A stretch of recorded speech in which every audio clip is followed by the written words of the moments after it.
Welcome to Inbound Sales Journey. If you want to hone your sales skills and learn from the leaders on inbound selling, you've come to the right place.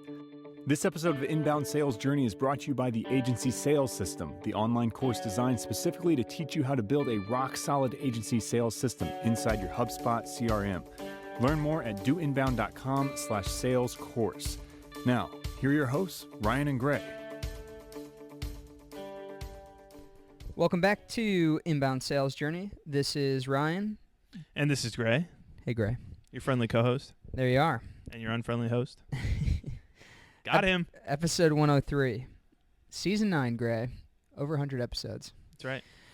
This week, we are going to be talking about a topic. So, chatted with an agency owner recently about this. They had a bad client that needed to be fired, and so we're talking about how, like, some situations we've had at Guava Box, and Gray might have you share one of those, but just how they went about letting the client go and who should be involved in that process. And I brought up the sales rep could be helpful and useful in that process, which he hadn't thought of before. And so we're going to talk a little bit about why that's important for both the sales rep and for the client when it gets to that point. If a client and it could be for a variety of reasons, but if a client's not working out and you need to fire the client. So before we go too much further, Gray, do you want to share a personal story about Guava Box? I'm putting you on the spot here. You are putting me on the spot. We might as well just do a tell-all where I spill all the personal details, that person's contact information.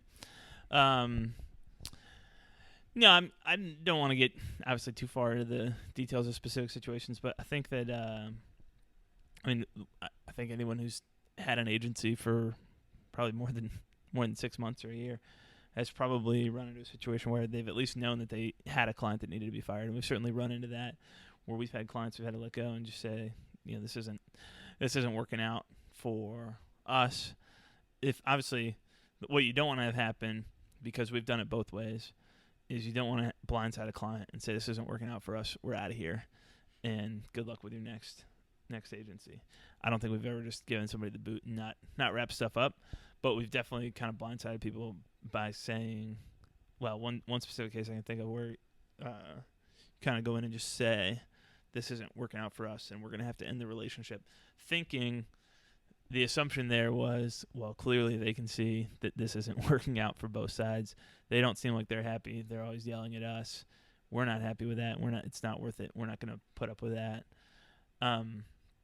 But as it turns out, they weren't on the same page. They thought everything was going along okay, and we keep rolling together. So that's a definite no-no. Obviously, we're going to get into specifically kind of what does it look like, when should an agency sales rep be involved, or what does it look like to fire a bad client.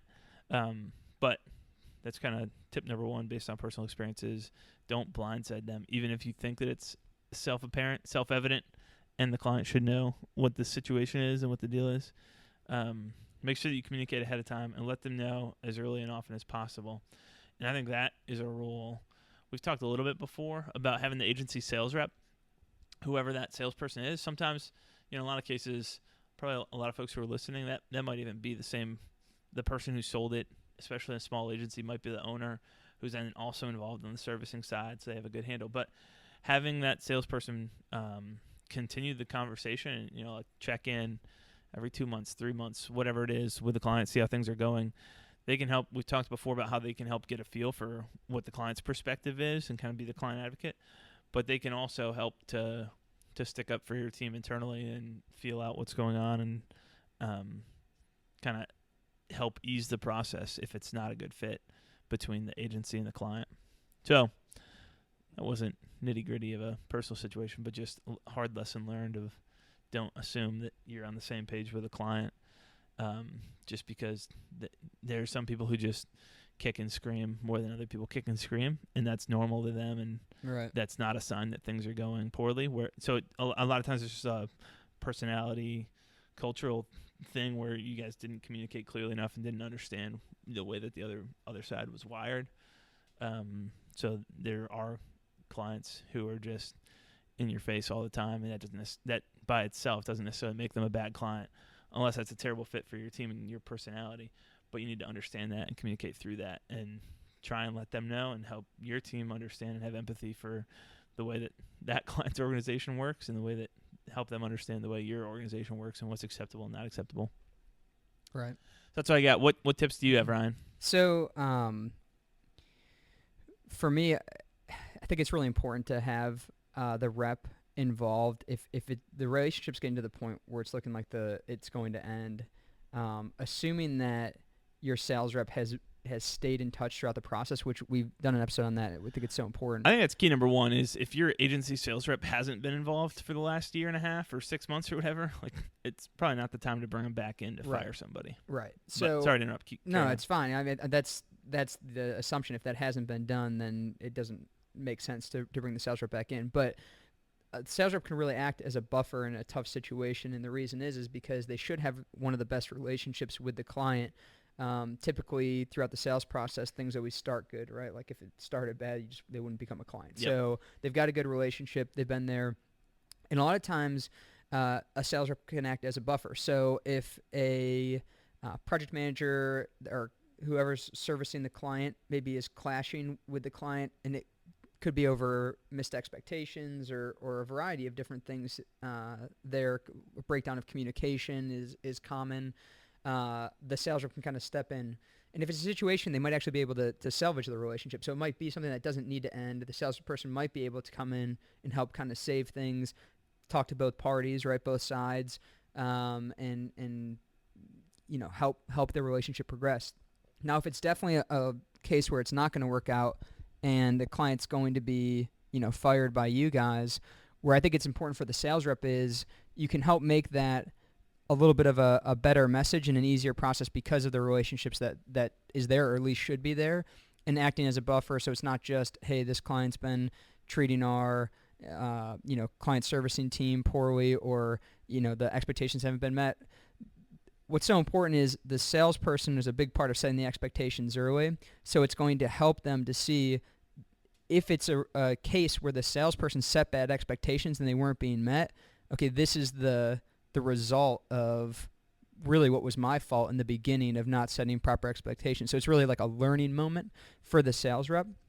So I think that's one thing that can be something that's a hard lesson to learn, but something that's valuable to take out of it. But on the flip side, if it's the client, really is truly the client's fault, you're going to be able to learn and start to get a feel for what's a good fit client and what's a bad fit client. So by getting involved in the conversation, kind of seeing what's happening here, you're going to start to notice trends in different types of companies and people that you're working with that might send up some red flags earlier in the sales process to say, hey, great, this isn't worth it in the future. Like if we have a prospect that is like this, or you're seeing signs of them treating us this way or whatever it is, or unrealistic expectations early, when it goes unchecked and unaddressed, this is the result of what happens. And because of it, we really don't want clients like this in the future. So it's a big learning opportunity, I think, for sales reps. Yeah, from the agency owner's perspective, which is obviously how I'm coming into this, that's one of the reasons that I want sales reps to be involved in the client relationship beyond the close. Obviously not, for the most part, if you have a good salesperson, you want them selling. And a lot of salespeople don't like this because they're coming from organizations where their job is exclusively to make a sale. But I think if you're looking to educate your salespeople in the best way possible and help them to know how to bring in the right fit clients, they need to be involved to understand what goes well, why it goes well, and what the types of people who they're working with are that lead to that. But also in these painful situations where they're like, no, I'd much rather not be here. Just let me go sell and close a new deal to replace this client. To have them there and to have them go through some of that, I think can be a helpful learning lesson. And that's not just salespeople. That's kind of everybody having empathy for what the whole cycle looks like. But that's definitely going to help hit home in a more personal way than if they just hear about it from a project manager, what exactly went wrong, why it went wrong, and what it's like to have to deal with that.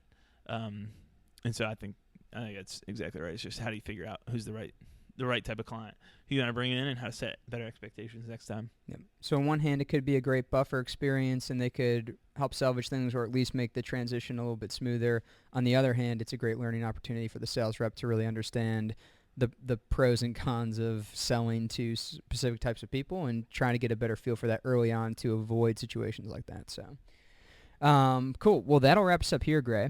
We will be back next week. We're going to be talking about the amount of time sales reps should be spending with different types of prospects at the agency. So that'll be next week. Until then, good luck selling. Thank you for listening to Inbound Sales Journey. You can find the show's notes for today's episode at doinbound.com/salesjourney. That's doinbound, all one word, .com/salesjourney. Today's show is sponsored by Do Inbound, the world's first project and process management platform built specifically for inbound marketing agencies. Learn more at doinbound.com. If you enjoyed this episode, why don't you head over to iTunes and subscribe? Make sure you leave us a review of the show. Until next time, remember, life is a journey. Keep moving forward.